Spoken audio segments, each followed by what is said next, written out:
Assalamualaikum warahmatullahi wabarakatuh. Halo semuanya, perkenalkan nama saya Shelda Valana Ramadhani, NPM 240310101010. Hari ini saya akan menjelaskan materi UTS saya yang diberikan oleh Ibu Khadijah. Dan let's get started. Jadi saya akan menjelaskan beberapa contoh norma dalam masyarakat, contoh beserta sanksi atas pelanggarannya. Yang pertama ada norma agama. Norma agama merupakan aturan yang bersumber dari Tuhan atau ajaran agamanya tersendiri.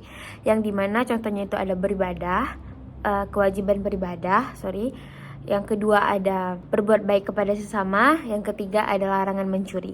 Dan sanksi atas pelanggaran dari norma agama tersebut adalah dosa dan balasan dari akhiratnya. Jadi yang kedua ada norma kesopanan. Norma kesopanan merupakan aturan tentang perilaku sopan santun dalam bermasyarakat. Contohnya menghargai yang lebih tua, terus ada berpakaian dengan sopan di tempat umum, dan juga ada berbicara dengan sopan. Dan sanksi yang didapatkan dari norma kesopanan merupakan ada celaan masyarakat, dikucilkan juga oleh masyarakat, dan juga dianggap tidak sopan.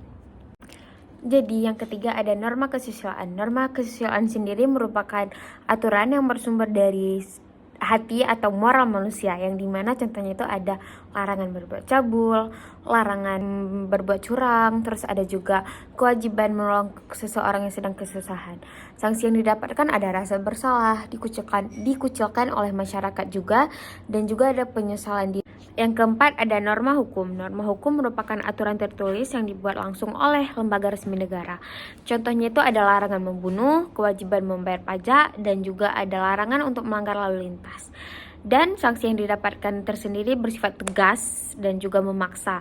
Contohnya itu ada bayar denda, masuk penjara, dan hukuman mati. Jadi saya akan menjelaskan sistem hukum saat ini yang sedang diberlakukan di dunia. Yang pertama ada sistem hukum sivil law atau yang dikenal sebagai Eropa kontinental, yang dimana dia itu bersumber utama pada hukum tertulis atau undang-undang, dan dia mengutamakan kodifikasi umum, dan juga hakim berperan sebagai pelaksana undang-undang. Jadi negara penganut dari hukum tersebut ada sebagian besar negara dari Eropa daratan, dan juga ada Indonesia, Belanda, Prancis, dan juga Jerman.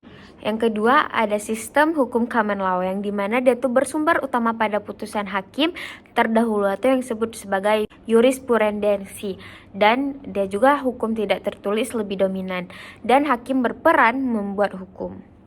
Jadi negara dari penganut hukum tersebut ada negara-negara bekas dari jajahan Inggris, dan juga ada Inggris, Amerika Serikat, Kanada, Australia. Yang ketiga ada sistem hukum Islam, yang dimana dia bersumber dari Al-Quran dan Hadis, dan juga dia menerapkan hukum syariah, dan pengadilan agama memiliki peran sangat penting. Negara penganut dari sistem hukum agama Islam tersebut ada Arab Saudi, Pakistan, Iran, dan juga ada Brunei Darussalam. Yang terakhir ada sistem hukum adat. Sistem hukum adat ini bersumber dari kebiasaan masyarakat. Dia tuh bersifat tidak tertulis, dan juga bersifat lokal dan juga tradisional. Dan dia tuh diterapkan di berbagai komunitas adat di berbagai negara, daerah-daerah tertentu yang masih kuat adat istiadatnya, dan juga dia tuh sering berdampingan dengan sistem hukum nasional. Jadi asas hukum merupakan pemikiran dasar yang digunakan untuk memahami dan juga melakukan penafsiran hukum. Dan juga asas hukum dia berasal dari berbagai sumber, contohnya itu seperti undang-undang, adat istiadat, dan lain sebagainya. Jadi asas hukum tersebut ini juga berperan sebagai pedoman dan bimbingan dalam penuangan isi peraturan. Dan juga ia berperan sebagai pengujian terhadap pembentukan aturan hukum, dan juga pengujian terhadap aturan hukum yang berlaku. Jadi saya akan menguraikan berbagai penggolongan hukum dan juga contoh-contohnya.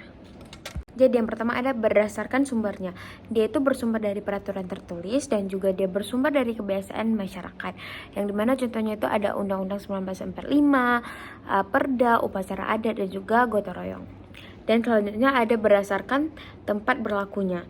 Dia tuh berlaku dalam satu negara, dan juga dia berlaku antar negara. Contohnya itu ada KUHP Indonesia, ada hukum HAM internasional.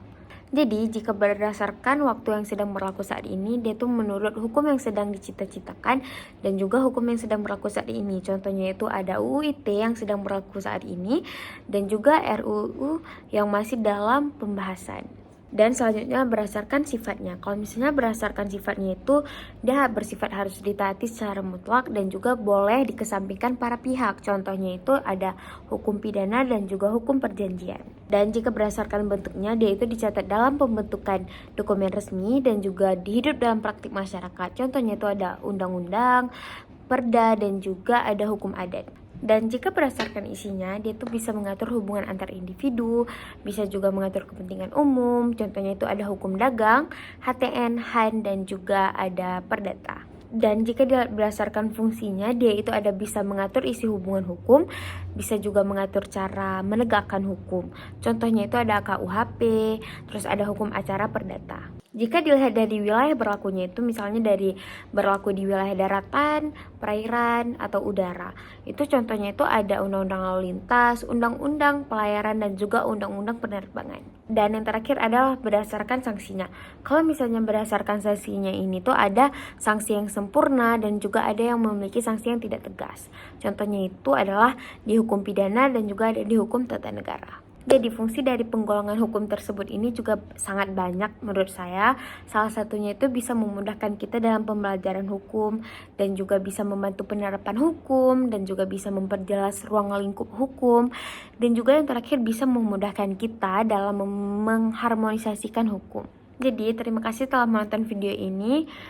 Mohon maaf jika masih banyak salah dan kurangnya. Lebih dan kurang saya minta maaf. Assalamualaikum warahmatullahi wabarakatuh.